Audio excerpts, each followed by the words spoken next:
Coming to you from the U.S. and streaming all over the world. This is Shotgun Sports USA. Get accurate, reliable information in every single episode. With interviews from the best shooters in the game, the best gun clubs across the globe, and industry-leading companies that revolutionize the sport. Find us online at shotgunsportsusa.com. Shotgun Sports USA is powered by Winchester Ammunition, the American legend, and driven by Beretta, the #1 choice of champions. Also brought to you by Cole Gunsmithing, the #1 Beretta premium dealer in the U.S. Rick Hemingway, the largest Permatic trap dealer in the country. Castellani USA and Ultimate Shooting Accessories, the exclusive importer and distributor of Castellani shooting vests and apparel. Soundgear Phantom, the world's first custom Bluetooth compatible and rechargeable hearing protection device. Clay Target Vision, the largest PILA dealer in the world and the best customer service in the business. And Clay Shooter Supply, specializing in sporting and field shotguns, rifles, handguns, ammunition, and more. Welcome to the show.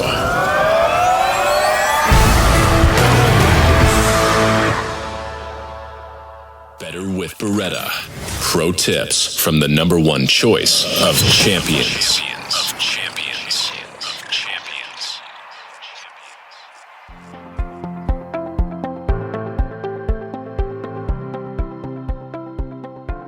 Hi, I'm Desiree Edmonds, professional sporting clay shooter with Team Beretta. Today we have a couple tips we want to talk about. Breaking a bad habit. We all know that we've got bad habits, especially out on the course, throughout our shooting career as we're learning.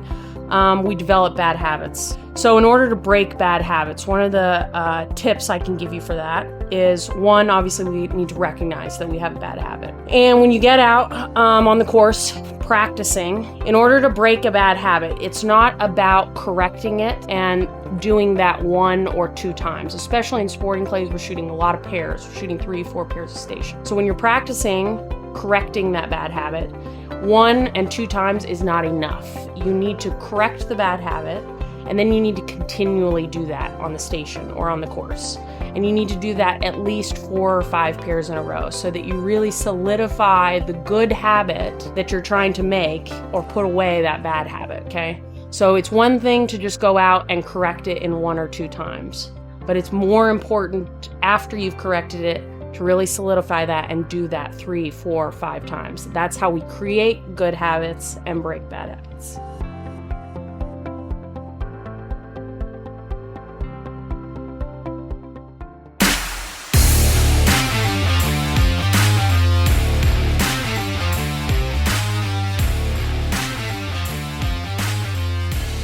This week we have something a little different, but yet very informative for youth shooting programs. And by the way, it's not just youth shooting, it's any shooting programs. PRS, 3-gun, shotgun, rifle. And these programs can benefit by an organization by the name of the Double D Foundation, which is a nonprofit and supported by corporate sponsors, individuals, donations, and some really cool events like their banquet. Every penny raised supports shooting sports initiatives through grants, events, and donations. Please welcome to the show, founder of the Double D Foundation, Marty Daniel.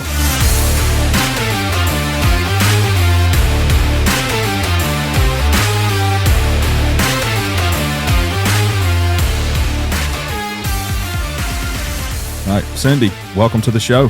Thank you, Justin, for having me. Yeah, I'm glad to have you on. I wanted to do this episode for a long time, but I know that the Double D Foundation is new or newer, and I wanted to give it time to get developed and get its feet on the ground before we started talking about it. And it's there, and I wanted to talk about the Double D Foundation. Yeah, I think you're right. We have been trying to do this for a while, and I appreciate you being patient with me. But I think it's important to do things at the right time, and I think we're there. We got a couple of events under our belt in Georgia, and one that we'll talk about a little bit here in a minute. We just got finished with one in South Carolina, and so we're off to a great start. And it's been very exciting. There's obviously a lot going on with us trying to grow this as not as fast as we can, but just trying to keep up with as fast as it's growing. And it's like anything else. We put a lot of work into it, but it's outgrowing us very quickly, which is a good problem to have. Yeah, for sure. This foundation's really impacted a lot of youth shooting teams in Georgia. I know you've been doing this for a few years now, but I want you to start from the beginning. What is the Double D Foundation, and what made you want to take time out of your already busy schedule to take on something like this? Yeah, Justin, great question. We obviously we are making a tremendous impact right out the gate. I started the foundation just because it was something I always wanted to do. I felt like, we've had 21 years of successful business with Daniel Defense, and a nonprofit is just something I always had in the back of my mind that I wanted to do. I wanted to be able to give back, to my community and to, the industry as a whole. And, we've been blessed more times than enough. And I just thought it was the right thing for us to do. And like I said, timing's always important, and it was just the right time to do it. And obviously, I wanted it to be centered around the Second Amendment because that's important to us and what we do in our business. But the mission of the Double D Foundation is to protect the Second Amendment by growing the number of Americans involved in shooting sports. And so, it's important to us that people understand the importance of the Second Amendment. And I don't think you can turn on the media or any social media platform today and not realize that, we're obviously under attack. And so it's just important for us, not only for our business, but for our country. And these young children or young shooters are the future. And so they need to understand the importance of the Second Amendment. And so, yeah, that's kind of why we started this. And like I said, it's just important to make sure that they understand the importance of that. And that's a requirement. They'll complete an application, and part of the application process is, making sure that the teams are doing their part to make sure that the kids understand the importance of the Second Amendment as well as the, firearm safety. Yeah. For people that are in competitive sporting, Clays, by now should have heard of your son, Marty Daniel, which in my opinion is absolutely incredible when it comes to shooting. Him growing up wanting to do this for the past few years, has that made you want to push harder to do or to come up with the Double D Foundation? Yes and no.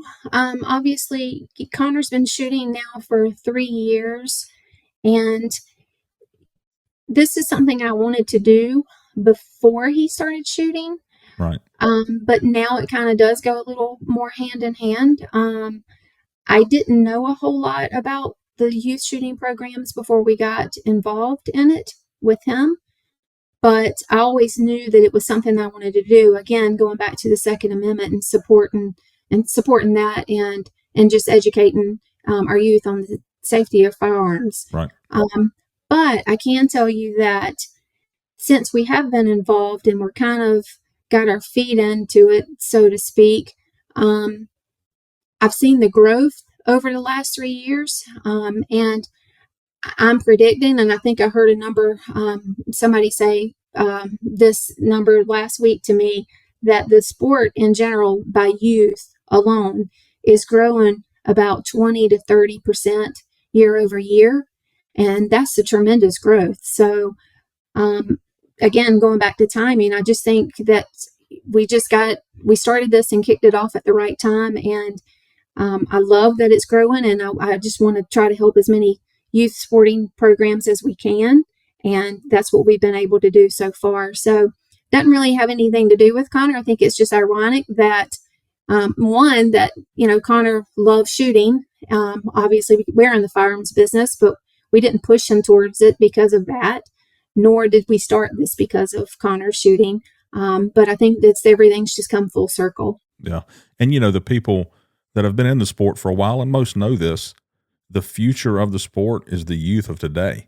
And, Absolutely. you have to want them to stay in shooting and do things that help them, to be able to shoot now and then in the future as well. I mean, if there's no help out there for them to shoot now, or, some of these kids on these teams probably can't afford to shoot. And that's where the Double D Foundation probably comes in and helps these teams out so that people can do this. I would think this kind of project or this foundation would take a large team of people to make it successful.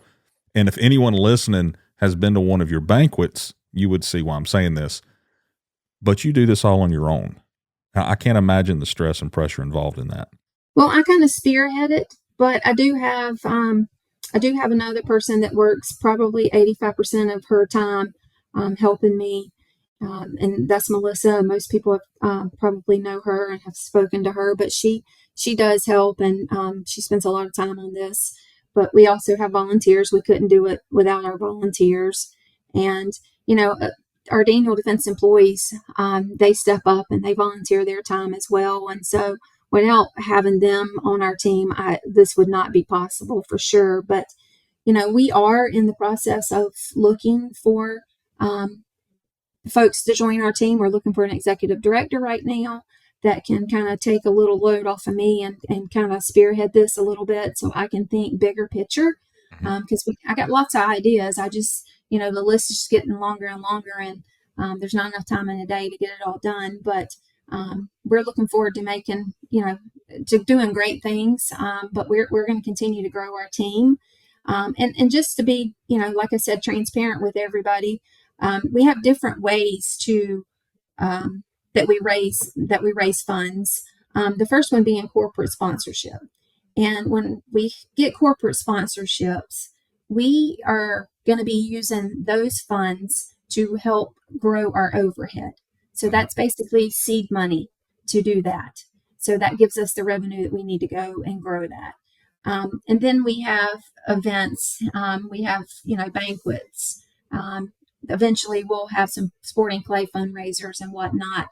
And then we have raffles, where we do quarterly raffles. A lot of people probably have seen some of those. We've given out some pretty cool stuff in the past. We gave out a Model T, or we raffled off a Model T a few months ago, and that did really well. We've done some shotguns, and we've done some Daniel Defense products, and those do really, really well. And then we have general donations. And whether it's a one-time donation or whether it's a monthly donation, like a subscription, if you will, those are the avenues in which we raise money.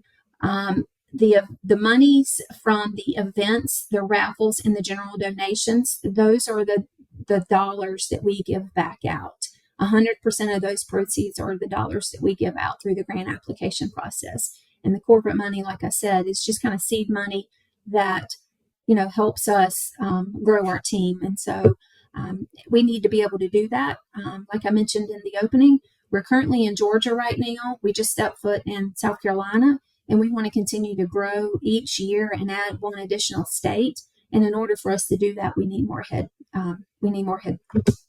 count. So right, that's going to help us with that. Yeah, and you want to be in every state, I'm assuming. You don't want to just be in the Southeast. I do. I want to grow this nationwide because I think we can. And like I said, I think that we're doing things a little different than other organizations, which obviously it takes a village, and I'm glad that there's other organizations out there that's supporting the same causes.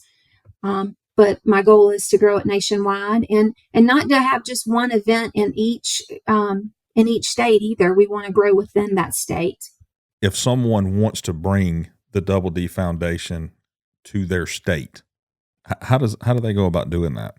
Great question. Everywhere I go, people are asking me how can they start an event in their hometown, and the answer is simple. It's just send me an email. Let me know that you're interested, where you are located, and how you can help. And if we can get enough volunteers and get enough support, then we will certainly consider that. But we look at a lot of different things too, outside of just the volunteer part. We look and there's not one location where we can pull stats. So we try to gather all the stats that we can from said state and figure out which one makes the most sense. If there's 1,000 youth shooters in Georgia, but there's only 500 in South Carolina, and there's 1,000 in Florida, well, then obviously it would make sense for us to go to Florida. Right. So there's different ways we look at it, and it just has to make sense. But we really rely on our volunteers to help us. Yeah. And if anybody's interested in that, they can email us at send us an email at info@thedfoundation.org. There you go. All right. You spoke about protecting the Second Amendment earlier, and you and Marty are really passionate about that. Firearm safety and getting all ages of people interested in shooting sports, whether it's recreational, competitive, or hunting, or whatever you have. We all know that without the Second Amendment, none of this would be possible. But do you think that people truly understand how important the Second Amendment is to all of us? I sure hope so, Justin, because like I said, if they just turn on the news or social media, that's all you hear about anymore. The Second Amendment's under attack, has been under attack, and it's unfortunate that safety always comes first. You go to any of these shoots, and you've been to a lot. You don't hear about any accidents. You don't hear about any threats. If you look around, all you see is everybody that's, knows how to handle a firearm.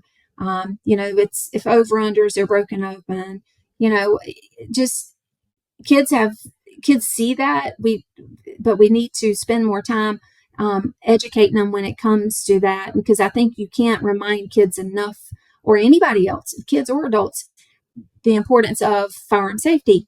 But part of the grant application process is it's a very detailed process that they have to go through and when submitting that. And part of that is we're relying on their coaches and from these teams to also make sure that they're educating them and reminding them on a daily basis before a practice, before a tournament, how important that is. And also talking to them about the Second Amendment and the importance of the Second Amendment. And, like you touched on this earlier, they're the future of the sport, and they need to understand the importance of the Second Amendment. And if they don't, then we're going to lose it. And it's not just the Second Amendment. I mean, if they take the Second Amendment away from us, and if we even let them take away, this type of gun, that doesn't mean that they're not going to go after the next type of gun, right? So they need to understand all of those things. And when they take away the Second Amendment, then what's going to stop them from taking away the rest? And so, we all need to do our part and help educate and remind them. And like I said, not just kids. I'm not picking on kids. I'm all the above, the adults too. We all need to be reminded the importance of it and doing our part. Yep. You mentioned the grant process a second ago. I'm not familiar with this. I know what it is, but I don't know how it works. So you open up a time frame, normally in February, I think it is. Am I right? Yeah, and that's going to fluctuate depending on the state. But because our banquet for Georgia, let's just talk Georgia for a minute. Okay. We've had 2 events in Georgia, and they're usually in October. We open that grant application process up typically about February. And anybody in the state of Georgia that fits the criteria, which is outlined on the grant application, they can submit for a grant. And it's usually open for about 3 or 4 weeks, and then we close it. And then once we close it, we have a committee, which is currently right now our board of directors. We just get in basically a war room, and we spend ever how long it takes to go through each application and make sure that they fit the mission, so that they truly qualify. And then we look at the application, and the application, it'll explain to us what the organization is about, and it'll talk about the project description, and then it also asks about the number of team members they have on their team. And that's very important because, some teams will get more money than another team just because of the head count. So we basically break it down in the approval process to, all right, this is how much dollars we have. this is how many kids that we have that have applied, based on how many teams applied. And then we divide that up by, what dollars we have. And that's basically what we look at. But we also consider in that approval process, how many practices, how long of a season they have, how many shells they may shoot at a practice. So we're as fair as we can possibly be. And then in that process, we're only currently offering 4 different products right now, and that's ammunition, clay targets, and hearing protection and eye protection, because we think those are the 4 things that obviously they need to shoot with. And so all those things considered, that's pretty much the process we go through. And we'll go through those grants 4, 5, 6 times, because before we get to the end, we're already out of money. So if we start with 600,000, we just go until we run out of money through every grant. And then we go in the red and we back up and we start over and we start getting back in the green, if that makes sense. But it's a process. It's fun. It's stressful, because we try to make the best decisions that we can. And we also try to, and will be fair to every team that submits.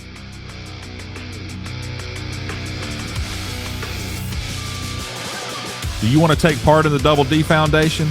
Then check this out. And ending tonight, March 22nd at 11:59 p.m., with only 60 made, Daniel Defense's first limited series rifle sold out in less than 30 minutes. It comes with a cool multicam Alpine finish, a Vortex Strike Eagle 3-18 by 44 scope, flat front MFR rail with popular M-LOK attachment, and a Magpul adjustable bipod. The Alpine Predator takes Daniel Defense's MK12 to a whole new level. Total value on this rifle is $3,350. Resources raised from the Alpine Predator rifle will expand their efforts beyond Georgia. To buy tickets, go to the doubledfoundation.org. You will see this gun on the homepage and buy all the tickets you want. Starting at just $25 a ticket, you can help a great cause and win a great-looking rifle.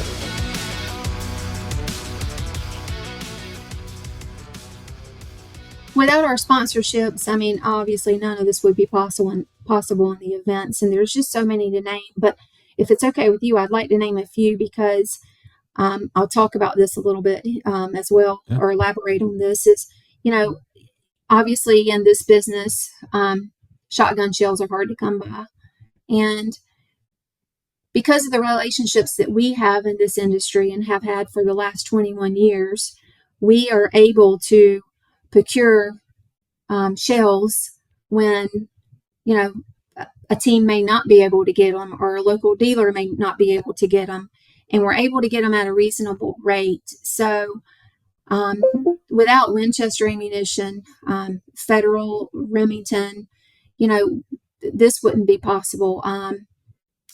We've gotten some shotgun shells from, Dominic Bethel out of the Meadows. He's helped us out when we were in a crunch. And so without them, we wouldn't be able to do any of this. But what we typically try to do with the grant application process is, if you're receiving ammunition, you're not receiving the dollars for that. You're actually receiving the product, because we can buy it at a better rate. So you get more ammunition than you would if we were to give you the money for the ammunition and then you were to go out and buy it. So It goes a little bit further. Right. And then, our corporate sponsors too, we got Brannell's is on board, Daniel Defense, General Plastics and Composites, Tombstone Tactical, Capital Corporation. We got a lot of sponsors, and we're looking to continue to grow that. But, those sponsorships go a long way when you need product and you can't get it. The shells and the clay targets, I would think, would be more beneficial than money anyway. Who wants to go load all that stuff up and buy it and take it and haul it? Yeah. The clay targets, no, we do fund for that, because obviously the shipping costs on us having to purchase those and then ship them or have them pick them up is costly. So we do write checks for the targets, and we do that for 2 reasons. One, I just mentioned, it keeps our costs down for shipping. But also, a lot of the clubs that these teams shoot at offer discounts because they're also helping out the teams as much as they can. And so they can get the targets at a discounted rate at a lot of the clubs they're shooting at. So their dollar goes a lot further. Yeah. I know people donate throughout the year, and it's pretty easy to go on your website and donate. I noticed a button at the very top, and you can do that as frequently as you would like. And I'm sure you would like to have them set that up, but and do it automatically. You don't have to remember to go in and do it. I know that's a huge help, and I know y'all appreciate that. But from what I can tell, the majority of the funds raised every year is at your banquet. Is that right? In 2020, when COVID hit, a lot of the other organizations that were doing fundraising, a lot of the other 501c3s, they couldn't host events. And so there was a big void in 2020 where, teams were really affected because we couldn't hold banquets, so we couldn't hold any large events, right? So that's really when I kicked off the foundation is something I always wanted to do. But going back to timing, it was just the perfect time for me to do it because of that void during COVID. And then in 2021, I had it ready to launch, and that's when things started picking back up. And I've done a lot of fundraising over the years. And so a lot of people will say, I'm pretty good at it. It was the perfect timing to start doing this. And that's when I started my first event in Georgia. So 2021 was our first banquet. And that first year from that one banquet, we netted $600,000 for the state of Georgia. So we gave all that funding away. And I think at the time we had 73 grants applications that were approved, which was about just under 2,000 shooters that received those monies, whether it was 4-H, whether it was, GISA teams, whether it was collegiate teams, Boy Scouts, SCTP teams, you name it. All of those organizations were funded from that $600,000. And I think we gave out 1.2 million rounds in 12 gauge ammo and about 300,000 rounds in 20 gauge and about 600,000 targets with those dollars. Fast forward to 2022, and we raised $700,000 net from our second banquet in Georgia this past October. And so those are the funds that will be distributed in the next couple of weeks. And right now we went from 73 grants last year to 113 grants this year. And so if that tells you how fast how fast the word is spreading and how fast the sport is growing, then I don't know what does. But that's a tremendous leap in applications. And so there's about those 113 grants are equivalent to about $1.5 million in requests. Obviously, we only have $700,000 to work with. So, we'll figure that out through that process. But, that's just tremendous growth. And it's exciting to see. It's exciting to be a part of. But I know that, we're going to continue to grow it. And just one other thing on that banquet from October that we had in Georgia. We had over 500 people there, and we sold out that event in less than 36 hours. And from some people that have never been to that event, the way that works is we don't sell individual tickets. We sell table sponsors. And so each table can range from a $30,000 table to a $3,000 table.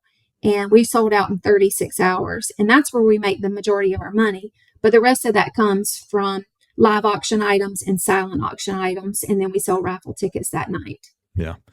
If you're not one of the 500 that went, I was there, and it's unbelievable. The amount of people that you feed and the amount of products that you have. I mean, quality stuff. Like it's not just some pictures. It's nice stuff. You'd have to go to see this because it's really neat. And I like the speakers that you had, the people that got up and spoke. That kind of stuff was really neat. I really had a good time, and it's really something to see. And it's all for the kids.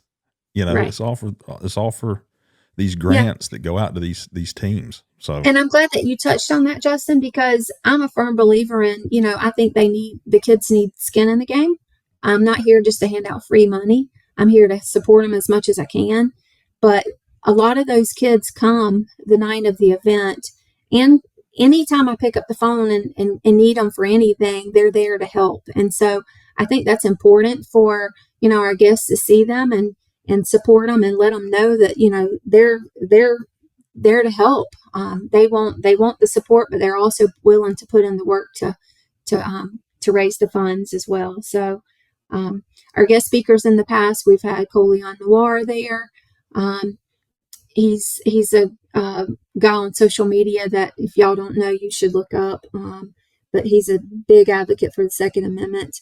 And we had Lieutenant Governor Mark Robinson there from North Carolina. And if y'all hadn't heard his town hall speech, you should listen to that.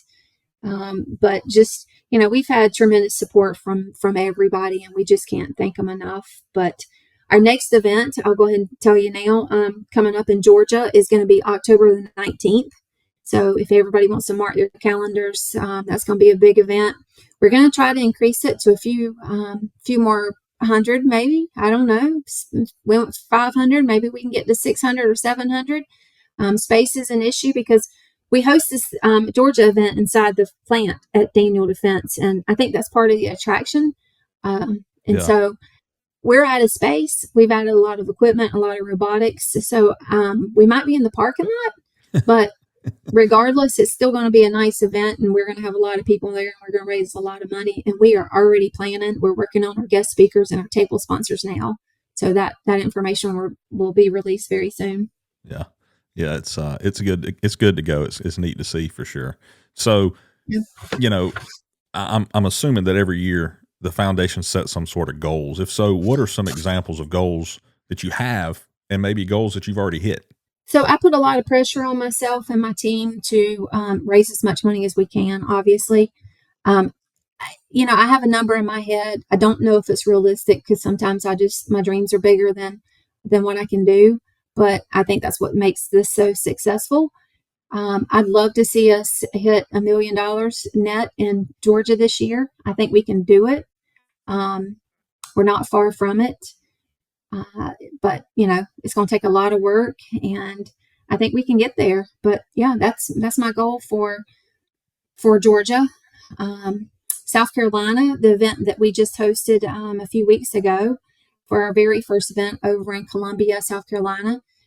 It was a slow start, but, Marty had to remind me that, when we started doing this in Georgia, it was also slow. So people just getting familiar with the foundation and learning what it's about. And, until people see fruits of the labor, it's kind of hard to sell something. So that's the difference between Georgia and South Carolina. I think South Carolina, as soon as we get through going through that grant application process and they start receiving some of that funding, I think it's going to be a much easier sell next year. But we didn't do too bad. We raised $160,000 for South Carolina, which will help a lot of teams over there. Yeah, for sure. Anything helps. Yeah. I mean, and I think the other thing too, Justin, that just that keeps me going. It's not really a goal. But, we talk to so many of these kids, and, like I said, I see a lot of them on the weekends. We shoot just about every weekend, but, every kid is just as nice as they can be. They come up to us and they thank us for what we're doing. And that helps us and motivates us and pushes us to do better. But you would be so surprised by how many teams, especially last year coming off of COVID, telling us that without the grant application that their teams were gonna go under. They were gonna have to shut the programs down because they didn't have funding. And even if some teams had the funding, they didn't have much, but if they had the funding, they couldn't find ammo. Yeah. And so without our relationship with the ammo manufacturers, we would have been in the same boat. But the testimonials that they've provided us, and there's this one this one hit really close to home. There was a school system up in North Georgia. It was a 4-H team, and I think the income there in that little town was about $25,000, a year. And those kids didn't even have guns. They worked to cut grass, and they would go to like a scratch and dent store and just scrape up a couple $100 to buy whatever shotgun was on the shelf to try to shoot. And the guns didn't work. They would malfunction on them. And they applied for the grant last year, and it just kind of broke my heart. Yeah.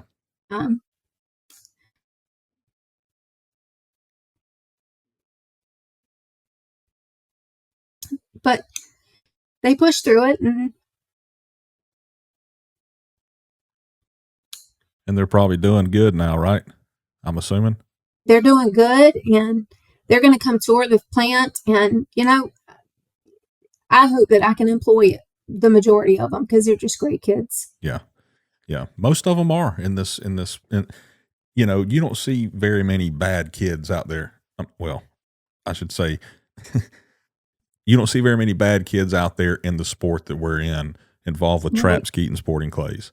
Most of them are good kids and mean well by what they do. And it's good that somebody like yourself is out there, and your organization's out there to help them when they need help. And, that's what it's about. That's what you started it for, I mean, that's. Yeah, there's kids out there that don't consider themselves an athlete. They're they don't want to try out for the basketball team, or they don't want to play baseball or football, or, any of the popular sports, if you will. Yeah. And they come to they come out and they don't even have the equipment. They don't have a gun. They come out to the first practice and know nothing about it, have never shot a firearm. And I don't know how many guns I've handed to kids, even before we started the foundation, that just, here, take this gun and go shoot it. And if you love it, then this gun's yours. And they just fall in love with it. Yeah. They come out of depression. They now have a life, a social life. They've met friends, and they've gone off to college, and they're on shooting teams. And there's just so many great things that come from this sport. And I mean, I call it an equalizer for everybody, because anybody can do it. Yep. It's just, doesn't mean you don't have to put the work in if you want to be successful at it, but that's such is life, right? Yeah. You're going to get out of it what you put in it. And so it just teaches them so many things and so many responsibilities, along with, going back to the Second Amendment and the importance of that, and the firearm safety. And, it just does so many good things. Yeah. And it's just awesome to see and be a part of. Yeah. I ask everybody this question about sporting clays, but we're not talking about sporting clays right now. But where would you like to see the Double D Foundation in 5 years? In 5 years, I guess my 5-year plan would be for us to be in 6 or 7 states and have multiple events in each state. And I don't mean that that's just on the East Coast. I'd love to get over into, areas like Texas and places like that just, just have great programs over there. And I want to see this become a nationally known sport. Will it ever be as big as football? I don't know. But the more we talk about it, and the more we include people and, spread the word, I think we can get there. There's some exciting news coming up. I think here in a few minutes, and that's just steps in the right direction. Yeah. And I'm just excited that you ask the questions, and you never know what might happen. Daniel Defense and the Double D Foundation have been a huge part of competitive sporting clays and school teams for the past few years. And, I was really surprised when y'all started shooting. I thought, wow, this is pretty cool. So we're all in a group text, and we're always bouncing ideas off of one another within the sport, whether it be questions, information about tournaments, where you're going to stay, where we're going to eat, whatever, all sorts of things. And I was having Michael Hampton on a few months back, and I asked, in this group, hey, what's some interesting topics to cover with him? And, I was getting answers from everybody. And then you mentioned to me, ask him about developing some sort of team for the sub juniors. And I thought, that's a pretty good idea. Let me mention it to him. So, and it was to give him something to shoot for. Hey, we've been shooting all these tournaments and now I'm here, where last year I could have been nowhere. I was just another guy shooting. And we're talking about kids again, giving them something to shoot for, having goals for them to set.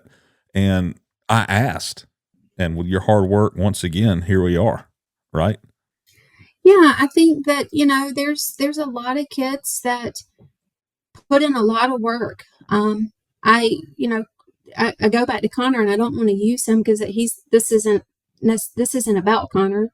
But I'll use him for an example just because that's what I know. But when he started in 2020, February of 2020, there was nothing else for him to do because all the other sports was closed down. Couldn't do anything because of COVID, and all we can think about was getting outdoors and what do we do? And so he started shooting. It's not something we pushed him into. It's something he wanted to do because he was preparing to be on the team at our high school, which I helped start with a couple of other dads 5 years ago. And he fell in love with it. And that year, I'm guessing that he shot 50,000 rounds. And so when I say he was bit by the bug, he was bit.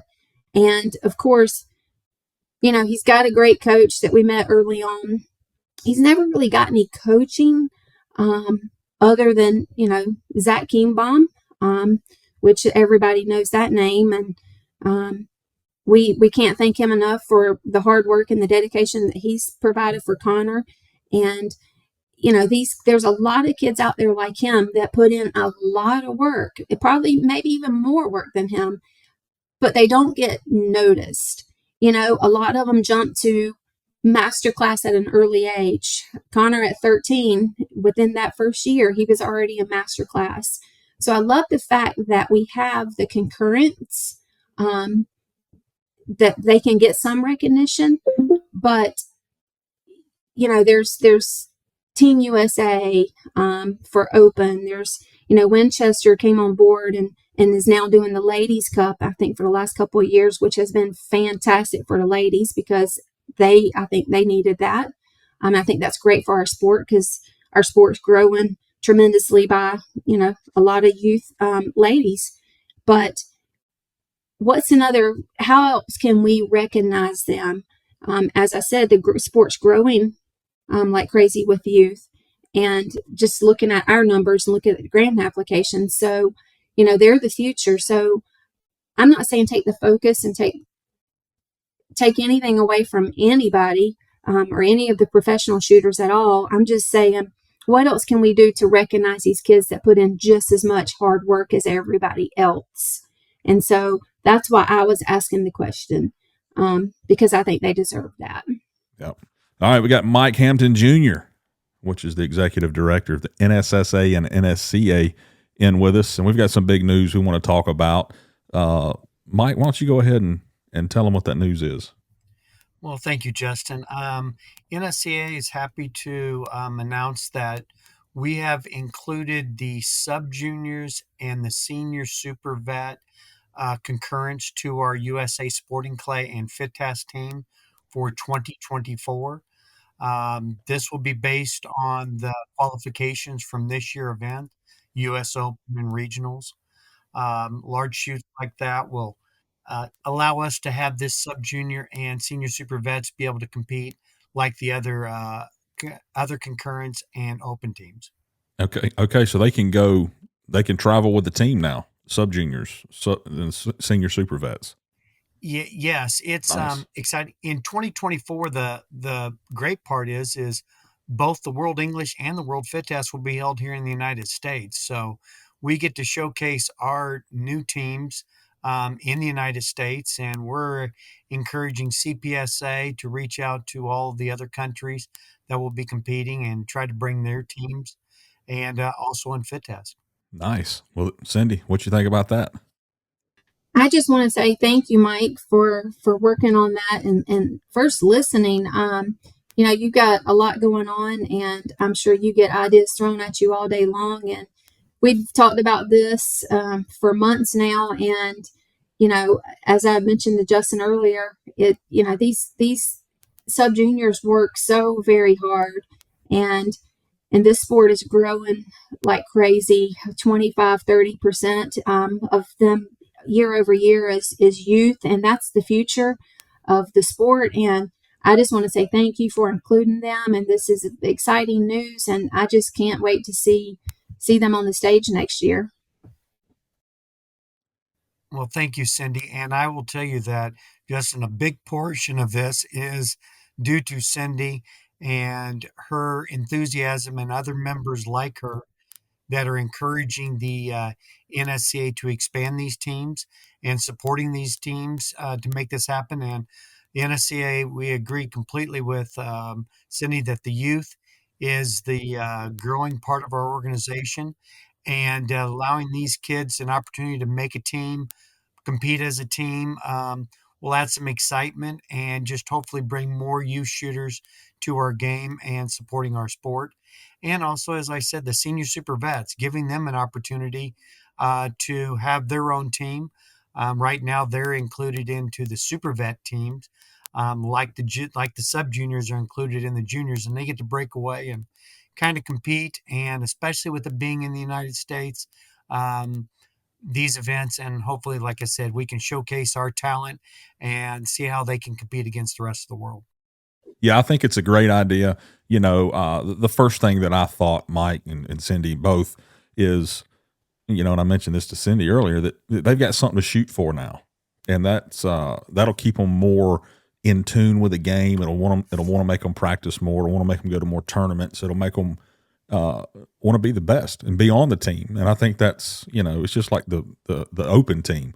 How competitive that is. It'll be the same way with sub juniors and all the other concurrents as well. Now that this is happening, I think it's a great idea. I'm glad that it did come, to a head and happen. And Justin and Cindy, one thing that was great is that when we reached out to the EC, it was unanimous. Everybody was on board to make this happen, to figure out a way on how to financially support this and grow these teams. It wasn't too long ago we were trying to figure out how to grow the teams and get more participation. And now that we've got with the tour and some other, the FITAS Slam and that, we're getting a large contingency of people that are traveling around, competing in these tournaments, wanting to be a part of these teams. And it's great. It can only benefit everybody, and the association benefits our clubs, our sponsors, the industry. Everything is going to see a benefit from this. And like I said, we're hoping that CPSA and FitTask will kind of follow this and hopefully encourage this to happen after 24, that in 25, when the World English is back in England, and when the World Fit Test is in another country, that they will continue with this, what we got started here this year. Mike, details. Okay, I'm sure people are going to have. All right, what's the details? All right, so this year is your qualifying year to be on the team for next year, correct? That is correct. Okay. The let's break them down. The sporting one's a little bit easier because we already have sub junior concurrence in sporting. When it comes down to the team in the past, all the sub juniors get lumped up with the juniors for making in the team. Okay. That won't be the case anymore. They'll compete as individual sub juniors, and they will compete to be on the team as a sub junior for sporting. And the good news is CPSA has a sub junior. I believe they call them ponies, but this will lead into hopefully being able to make it a little bit simpler. Fit Task on the other side is a little bit more complicated because they don't have a sub junior concurrent. They only have juniors. So what will happen at the World Fit Task in 24 is that our sub junior team will shoot against any other sub junior teams that are there, but those kids will also be shooting individually as juniors. because there is no such thing currently in FITASC as sub-juniors. So they will stay as a junior when they're individually, but those teams, those individuals, those scores will be pulled out separately, and they will compete against any other team of sub-juniors like them that follow that age concurrent. I know there's a lot of kids out there that's going to be excited about this for sure. Yes. I'm sure Cindy knows a few of them. So For sure. yeah. And there's some good ones too. And I think it is going to, like Mike said, I think it's going to drive more kids to participate, because now they got something to, they like to set goals, and part of our goal that Connor set early on was making Team USA. And so, that's a great honor for them, and it's going to be so exciting to watch. And I can't thank NSCA enough for making this happen. Mike, question, where can people go find out more information about this? We've just posted it in Target Talk announcing it. We're in the middle of working on, in the next few days, we'll have press releases and more information up on the website with the details. The points races are already set up in our system. And once we get done, the first event is the U.S. Open next week out at Coyote Springs out in Arizona, 10 Miles Club. That's going to be our first event that will go in towards the points race on this. And as soon as that scores go in there, they'll see that pop up there like all the other concurrents for making the team. And like I said, we'll have more details and more information will be coming out. We'll be posting on social media, website, and that over the course of the week. Justin, I think this is great. And like I said, Cindy, thank you again for all of your passion on this. That always helps push a topic through, because I can tell you've been talking to some of the other people, which made it very easy to sell this topic and get this started for the kids. With these juniors taking open spots and that kind of stuff, and being able, it's really making it very strong team on open, sub-junior, junior, and the ladies. I mean, you got some of these ladies that are pushing the men now, so it's a good thing. That's good stuff. Yeah. Well, guys, I appreciate you coming on. I appreciate Mike, your time, Cindy, your time, and I'm excited about this. I think other people will be too, and just be watching for updates in the coming days. And how can people find out more information on the Double D Foundation? The DOUBLED Foundation.org. Lots of information there, and different ways you can help sponsor. If you want to be a one-time donor or a monthly donor, there's a link for all of that. But we thank you for any support in advance, and we look forward to growing this and helping as many youth shooters as we can. Yeah, it's just like we just talked with Mike. If you were not involved with youth shooting, this may not be happening right at this moment. I think it's a good thing, for people to get involved with the Double D Foundation, especially if you have kids. Even if you don't have kids, you want to see the sport grow, and this is how it happens. So, and like I said, there's a lot of great organizations out there, but this organization, the Double D Foundation, 100% of the net proceeds we give back out to these programs. We don't keep any of the dollars in house, and so we're gonna affect as many people as we can, and grow it as fast and as strong as we can. So yeah. Well, Cindy, thank you for coming on. Thank you for your time. I know you have things to do, and I appreciate it. And we'll see you at the next shoot. Thank you, Justin, and thank you for what you're doing for our sport. We couldn't do this without you, buddy. We appreciate you. Yeah, thank you. I'll talk to you later.